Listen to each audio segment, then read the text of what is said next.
It's estimated that about 20% of all artworks in Europe were lost during the war because of this practice. About 30,000 pieces of art from Nazi looting alone. Even though the numbers vary, this loss affected the art world forever, as there are thousands of missing paintings and sculptures that we may never get to see because of this. When I thought about these events and how they shaped the art world and what we know today, I was curious if maybe some of these artworks that were lost during the war are documented somewhere, even if just in a blurry black and white picture. So I looked up lost and missing paintings. And it turns out there's actually a lot of them that we know for a fact existed. We just don't know if they still do. And if they're still out there, where are they? But just as I was about to close the tab on this investigation, something caught my eye. From far away, it looked like a generic old portrait. But when I looked a little closer, I found out that this is the opposite of that. This is Portrait of a Lady.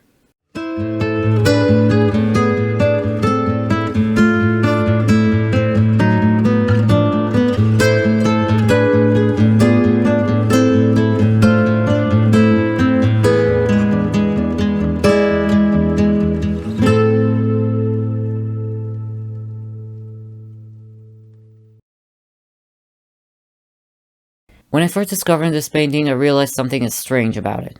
Although the overall style of the painting is pretty generic to the time, the subject, which is the lady, seemed uniquely different. It's just that during those times, depictions of women, especially young women, were soft and conventionally attractive. The artist tended to avoid any type of abnormalities, even if they did exist in real life.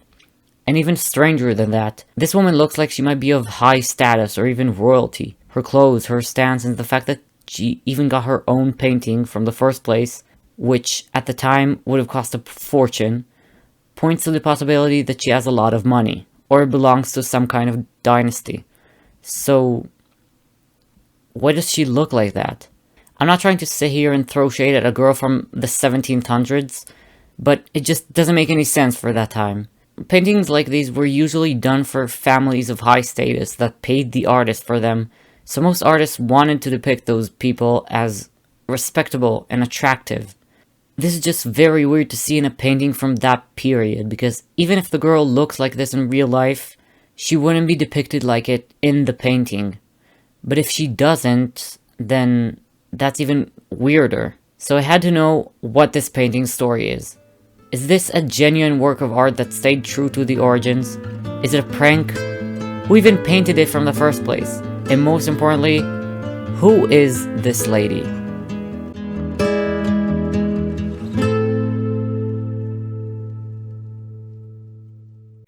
When I looked further into this painting, the first thing that popped up were loads of articles that were strangely very recently published. It turns out that this painting was under the spotlight around March of 2025, 80 years after its disappearance during World War II. Yeah, remember where this whole thing started from? This painting's mystery actually has to do with that war, but we'll go back to that later. For now, I just wanted to understand who painted this picture. I still have very little information about it, and knowing a little bit more about the artist would help me figure this out. So, I started looking. The painter's name is either Giacomo Caruti or Giuseppe Ghislandi. I'm saying either because I honestly couldn't figure out which one is the one I'm looking for. And they might even be the same person, so I'm just going to address this guy as Caruti, since that's the name I found more information about. Caruti is an Italian Baroque painter that was active in the 1700s, and his paintings depict portraits, everyday scenes, and religious imagery. Not anything out of the ordinary for the time. But what I did notice when looking through his paintings is that he tends to paint people very accurately. Honestly, his paintings almost look too human to be on a canvas for the time. Like he doesn't spare even the little abnormalities of the faces he paints. This is pretty unique, and also connects back to the lady. His most famous works aren't high-status portraits, though. They're his large-scale paintings of the common people, and poor people, engaging in their daily lives. So Caruti's life was a typical 1700s man's. He was born and raised in Italy, had some artistic training in Milan, got married and had 2 children, that both died in infancy. Then he got married again, had another 3 children that all died in infancy as well, and Then he left with his mistress. Yes, he also had a mistress. Back to Milan, where he was born, to live there. So, pretty normal overall. Chiruti was commissioned to do all sorts of works around Italy, from chapels to portraits. And although he wasn't extremely well known, he kept pursuing art throughout his entire life. He stated in the first draft of his will that he names his lawful wife, the second one, not the first one, as his sole heir, even though his mistress was very much still alive and with him in Milan, but then changed it to give everything to his adopted son that he apparently had this whole time, and he died in the company of his lawful wife in Milan. Yes, the mistress was still there and everything. So, although this guy had a pretty unusual life, I didn't really notice anything standing out from his works overall. All of his paintings are pretty similar and reflect the style that was common during those years, and he stayed on a similar style most of his career. But what I didn't find anywhere when searching his life is any mention of Portrait of a Lady, even though most, if not all of his other works appear in his biography with their details. I thought that it would be there because this painting recently gained a lot of attention, but it was nowhere to be seen, not even in his list of paintings or his gallery.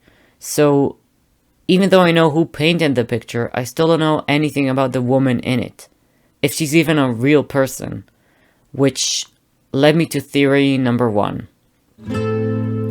Although it's pretty rare to see occasions of what we like to call cynical or comedic paintings, sometimes artists like to have a little bit of fun in the studio. Even the most respectful, serious artists throughout the years had a few moments like these, especially when it came to the men. Why is that? I don't know. But I guess that a lot of guys wanted to put on a dress and makeup so bad that they had to pass it off as a piece of art with a deep meaning. Well, it really wasn't that. This made me think about Marcel Duchamp's photographs, where he literally dressed up as a woman and named himself Rose de la Vie. And I actually think that Marcel Duchamp is pretty cool, so I don't mean this in a bad way, but it is a little more playful and experimental than the usual stuff that you'd see at the museum at the time. Which leads me to the first theory of who the woman in Chiruti's Portrait of Lady is. And that theory is that the woman isn't even a woman. It's a man. Now, I'm all for free gender expression, and I don't like judging people by stereotypical features, especially not their face or body, but for the sake of this theory, I do need to do that a little bit. The girl in the portrait, like I said earlier, has a very unusual facial features that are frankly pretty masculine. I'll be 100% honest with you, when I first saw this painting I thought this is a man in a dress. And although this theory's base is pretty far-fetched, it's not completely impossible that some guys decided to have a little bit of fun with costumes and makeup in the studio. Hell, this might even be Chiruti himself. I mean, the facial structure, skin, and hair color are pretty similar to his self-portraits. It seems like the painting doesn't even try to show this girl as conventionally feminine like they usually do. It's so strange for the time. Her nose is big, her hairline is high, her arms are thick. I'm not saying she's not a woman because of those physical features, because she is very likely to just be a woman that happens to look like that. But because it's socially unacceptable for a woman to look like that during those times, especially if she's of high status, why would the artist paint her that way if it's not a joke? And if it is a joke and she's actually not a man in a dress but a woman that just looks like that, what kind of a joke is that? It's not very funny, it's pretty mean. And who let that slide? This is so unlike what you'd see in those sort of paintings, and I really hope that if this theory is right, that it is a guy, or even Chiruti himself, and not some girl he made fun of.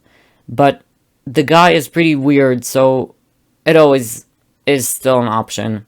Even though this theory is pretty unlikely, it's always possible that this painting documented a very early occurrence of a few guys playing around with dresses, which I find pretty fun, so I'm leaving that in. But even after thinking about this explanation, there's still a very big chance that this lady is a real person. This threw me off my track a little bit, because every single place that I looked for information about this painting didn't have any details about who the woman is or where she came from, until I found another site showing the picture of the painting with the same details I saw so many times already, but this time the painting was presented under a different name. And that name was Portrait of Contessa Coloni. Could this be a real person? Was I too fast in assuming that this is a persona of a whimsical yet genderly ambiguous man? This very well might be a serious portrait of some high-status girl. But who? Who is this woman? When the alternative name Portrait of Contessa Coloni caught my eye, I immediately started searching for any type of information about her. When was she born? Where is she from? And most importantly, is it really her in that painting? I looked everywhere, but Contessa Coloni's existence has no remaining details on it. The only person that I can find that's somewhat related to her during my search was a man named Bartolomeo Colleoni, a general who used to be of the Colleoni family, some pretty famous high-status family in Italy. Wait, that's actually a pretty good lead. This painting was definitely made for a person that had a lot of money or power, or maybe even royalty. And when I searched further into this Colleoni family, I found that their family tree stretches very far, so this girl might be a part of their family.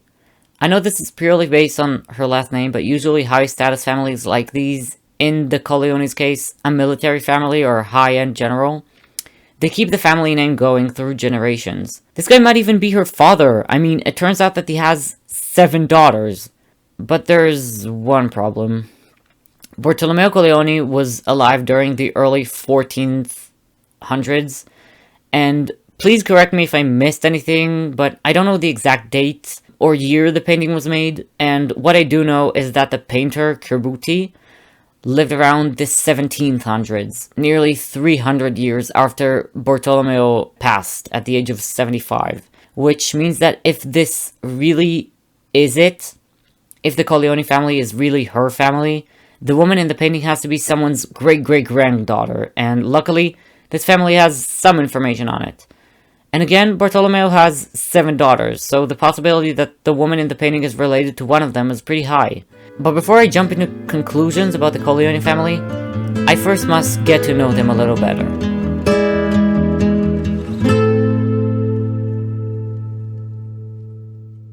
The first person that popped up when I was looking for information about the Colleonis was Bartolomeo Colleoni.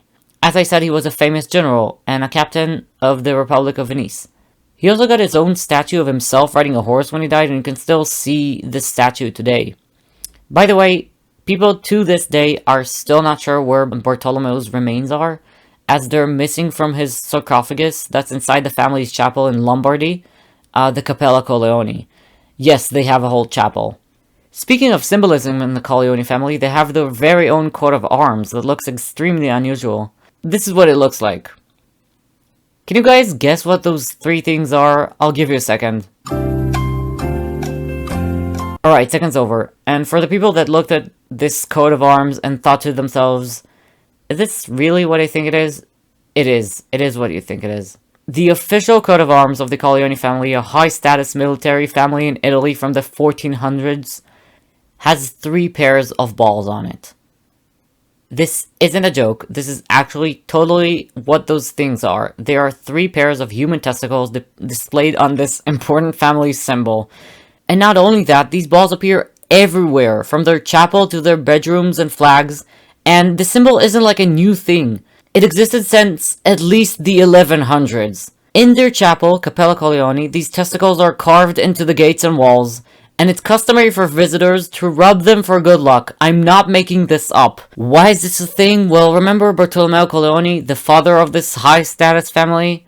It turns out that Colleoni is very similar to the word coglioni, which means testicles in Italian, and he thought this would be a great pun to put in their very official coat of arms. Also, it rumored that Bartolomeo himself had a rare condition where he had 3 balls.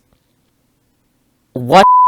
We are back on track after this insanely funny detail. Either way, this proves to us that Bartolomeo had some sense of humor, so that's also something. Anyway, as I said earlier, Bartolomeo Colleoni had 7 daughters. I started searching for any information, but there's very, very little about them. Nothing about their lives, who they were, and most importantly, no paintings or records of how they looked like. Other than one single depiction. And unfortunately, it's pretty dark.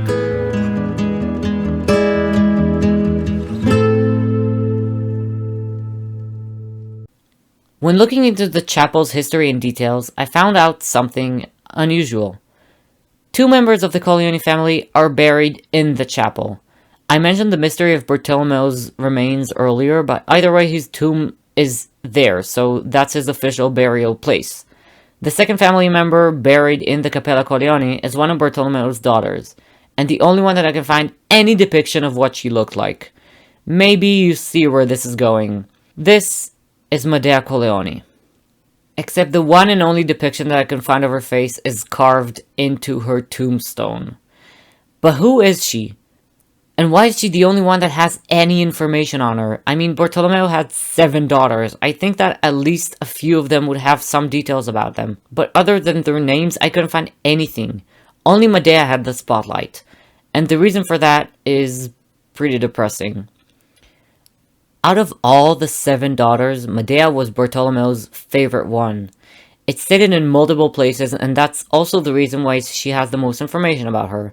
But although that was the case, Medea, at the age of either 14 or 15 years old, died of a lung disease. Her father commissioned her tomb to be made and put in the chapel, where she was buried. Today, her tomb is in the Church of Santa Maria in Bergamo. And if this wasn't sad enough for you already, it's rumored that her pet finch died the same day that she did, and it's still preserved in a glass bell in the church. But although she was the only daughter with any information on her, the leads I find are pretty slim. There are only 2 depictions of Medea that I know for a fact are real. Her tombstone, which is a more clear representation of her face so far, and this painting by an artist named Loverini, called Bartolomeo's Last Farewell to his daughter. It shows Bartolomeo saying goodbye to his young daughter as she dies. A few people are in the background.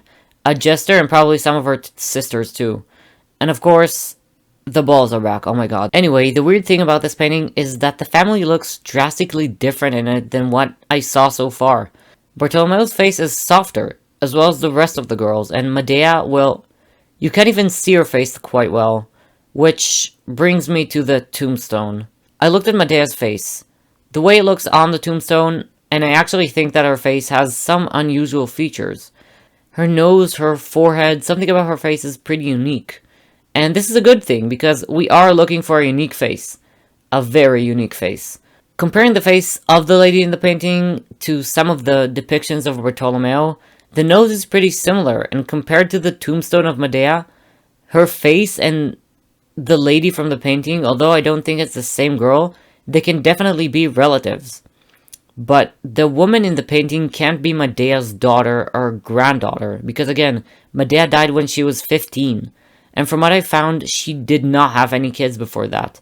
So if Painting Lady is actually a part of the family, she might be related to one of the other 6 daughters, who I couldn't find any information about so far.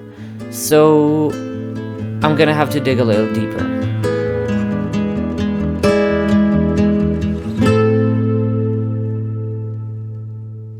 I've searched everywhere for any type of information about the painting, as well as its alternate name. Remember how I said earlier that some people also call it Portrait of Contessa Coleni? I thought Contessa might give me a lead here. Contessa Coleni, if it is her name, is a great lead. It's a full name, so I'll probably be able to at least find something about her through that name. But I couldn't find anything about Contessa. Her existence is nowhere to be found, if it's even her name. Wait, what does that name even mean? Before I try to figure out who she is, I'll have to see what the meaning of her name is. It might give me some clues. And this is when I found a very, very important detail. Contessa is not her name, and it's not a name at all. It's a rank. Contessa means countess in Italian. So the name I had so far isn't even her private name. It's a role. It's a description. Contessa Corleone isn't her first and last name. It just means Countess Corleone. Other people that speak Italian watching this probably saw this twist coming from a mile away. So now, all that I have to find out is who was the Countess Corleone. If it was a single woman or more, if there are any depictions of her face anywhere, and it turns out there are a lot of countesses of Corleone. I looked through every countess that had the same or a similar name. Hell, I even branched out to different families, but the only name that kept repeating itself was Orsina Corleone, one of Bartolomeo Corleone's 7 daughters. She was one of the countesses of Corleone. She was a contessa. The thing is, She's only the second generation of the Corleone family, and while she was born in the mid-1400s, the portrait of a lady was painted somewhere in the 1700s. It doesn't make any sense. And also, I couldn't for the life of me find any depiction of Orsina. No paintings, no sculptures, nothing.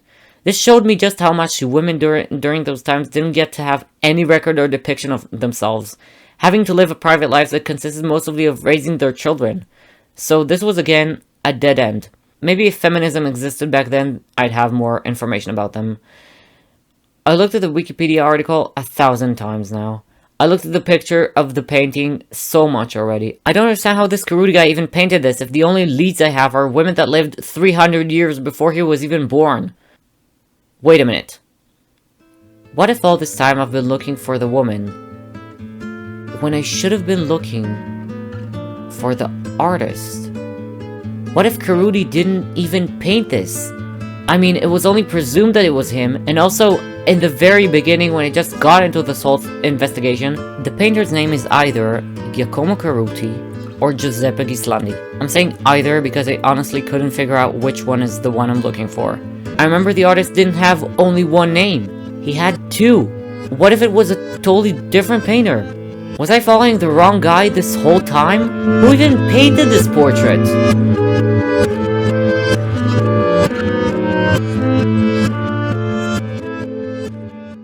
Remember how in the very beginning of the video I said that the man that painted Portrait of a Lady is other name Giacomo Cerruti or, what was his name? Giuseppe Ghislandi. His name, Fra Galagario. Fra meaning brother. When I first saw the two names, I honestly thought Fra and Cerruti are the same person. That's a pretty stupid mistake, and I'm sorry, but I looked into Fra's paintings, and his style looks extremely similar to the Portrait of a Lady. The soft brushstrokes, the dark backgrounds, it makes more sense. Even more than Cerruti's work, that is also very beautiful but less soft. So, is this the guy? Did I find the painter? Most resources say that it's debatable, but it's most likely other Cerruti, the guy I was talking about earlier, or Fra, this guy. And while reading his biography, I noticed that he was spending a lot of time in Bergamo and Venice. And you know what else is in Bergamo? The Cappella Corleone. The Corleone family's chapel, where Bartolomeo and Medea are buried. The heritage, the tombstone, the testicles, it's all coming back full circle. And when I looked around, I saw that the painting actually appears in his gallery, and is credited under his name, which explains why it didn't appear in Cerruti's collection of works earlier. I read a little bit about Fra's life, and it seems like he was just a very hard-working guy that took interest in art and sculptures a lot. He studied all over Italy, but mostly focused in places around Lombardy and Venice, even having connections with artists that actually worked on the Corleone chapel while he was studying. One noteworthy thing about this guy's work is that it's mentioned that he had some unusual portraits that people around him found too ugly, but he piqued the interest of many art collectors because of this. And unusual faces are exactly what we're looking for here. So, when did this painting happen? Did he ever meet the Corleone family members? I mean, he visited their chapel and he knew people that worked on it. And of course, the portrait of one of the family members that he painted. But what connections did he have with the family? As it turns out, the only time he ever met any of them was for painting the portrait. And after he did, I found the person that possessed the portrait, Alessandro Corleone. Alessandro, I couldn't really understand where his place in the family tree was, but he was in the later Corleone generations. And one thing was very notable about him. He absolutely loved collecting playing cards. Wait, I promise this is related to the story. Just listen. I found a description of one of the times he traded these cards with one of his friends and a rival collector, named Francesco Baglione. But in this particular event, he didn't just trade his cards from Francesco's cards. Alessandro might have had a specific group of cards that Francesco was desperate to get his hands on. So desperate that he had to convince Alessandro to trade his cards for something else, something more valuable, something like a painting. And it's not stated how exactly Francesco got the portrait, but the transaction was he gave Alessandro the portrait of a lady, in exchange for his cards, which Alessandro immediately regretted. So, why is this story relevant? 1. It proves us that nerds that collect cards have always existed in history. But more importantly, this particular story mentions something no story about this topic ever mentioned before. The name of the lady in the portrait. This is it. I found her.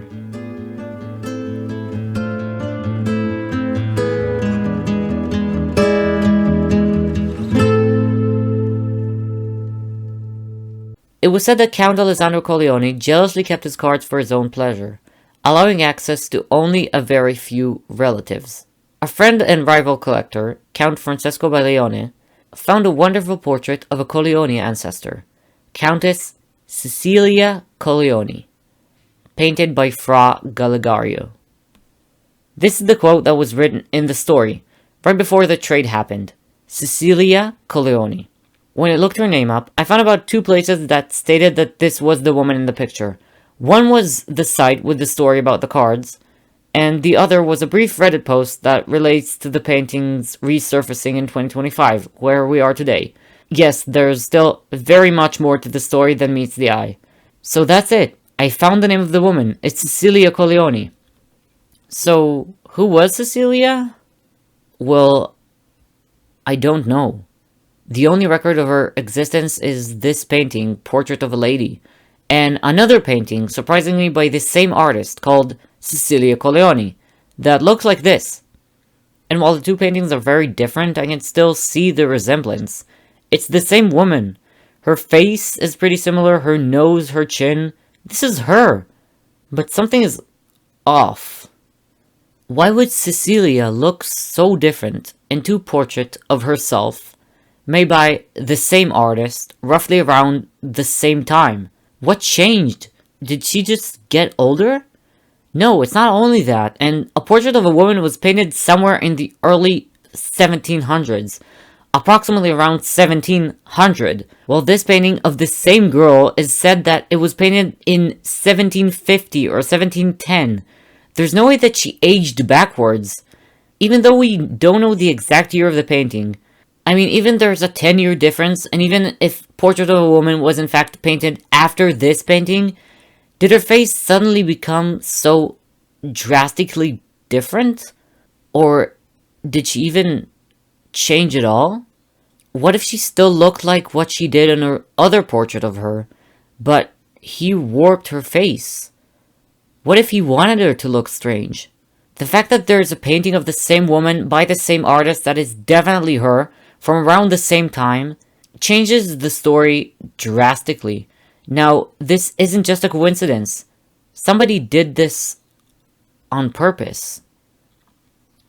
I have 2 guesses for the answer to this. 1. Cecilia Corleone actually looked in real life like the person in the Portrait of a Lady, the painting this video is about.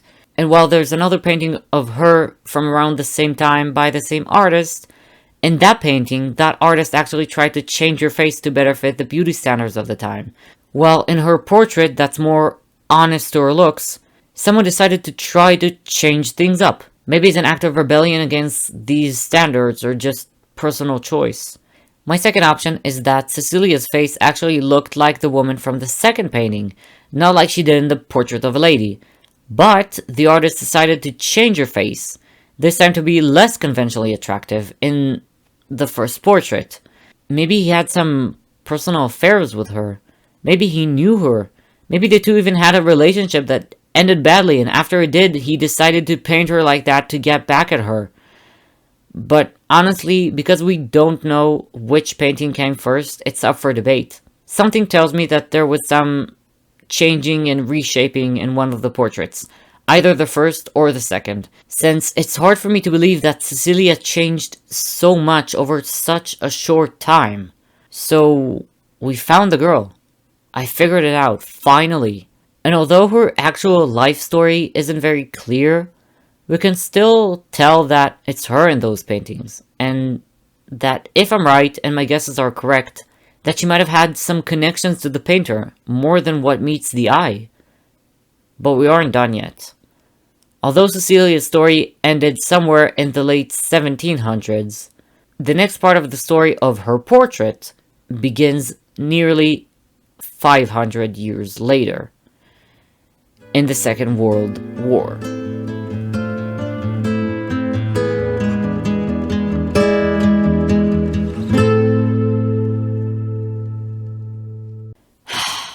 I'll have to be honest with you guys, I did not predict that this video was going to be so long, but the more I looked into it, the more questions I had about this woman, this painting and everything around it.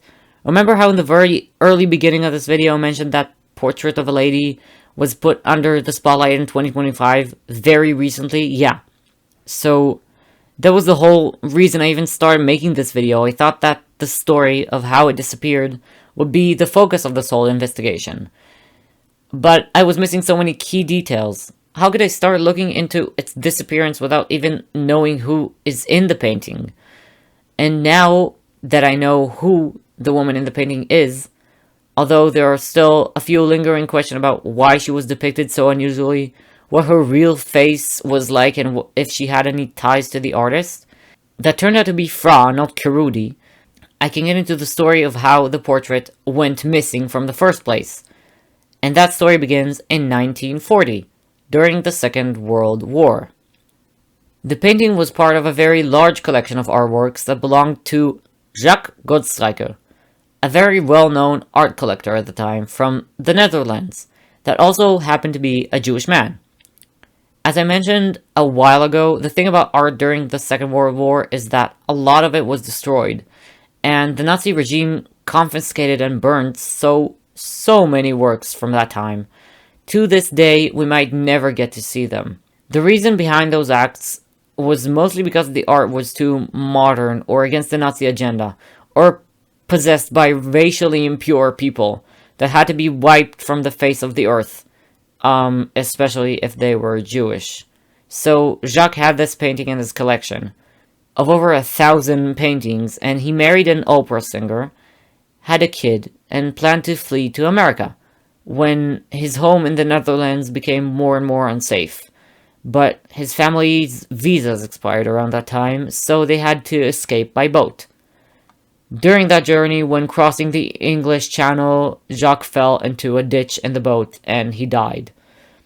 He had to be buried hastily in England while his wife and son continued the journey to Canada, finally arriving at the United States. Soon after Jacques' death, his collection of paintings was looted by the Nazis, the very same collection that Portrait of a Lady was a part of, and over 200 of the paintings were taken by different Nazi commanders. The portrait specifically was taken by a Nazi official named Frederick Cadguin. But after the war ended, Frederick took the painting and fled to Switzerland, then Brazil, and eventually Argentina, where he got married, started a family, and had 2 daughters named Patricia and Alicia. And the painting was hidden in their house this entire time. So where does this story meet us now in 2025? Well, while their father had already died at the age of 71, his looted portrait of a woman was still around the house with his daughters, and specifically his daughter Patricia. Patricia had a house in the coastal city of Mar del Plata in Argentina, where the painting was hung up on the wall. Now, how did people even find out about this? This is where it gets crazy, if this story wasn't crazy enough for you already. She posted a real estate ad showing the painting that was missing for 80 years after being taken by Nazis during the World War II, hung up on the wall in her beach house. And very quickly, investigators found that photo and started comparing it to the records they had of the painting, which were by the time just a few black and white photos from the 30s. And this was it.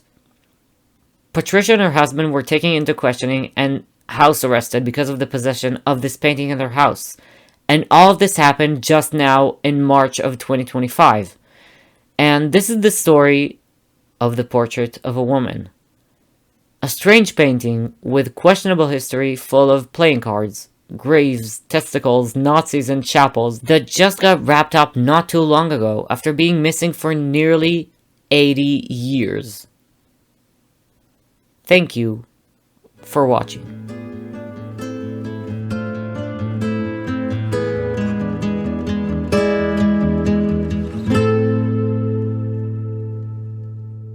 if you made it this far, thank you so much for watching this video. This is probably gonna be so long, oh my god, but I just had to dig into this mystery. I couldn't bear to not know who this woman is and what the story of this painting is, so there you go. I really hope you enjoyed it.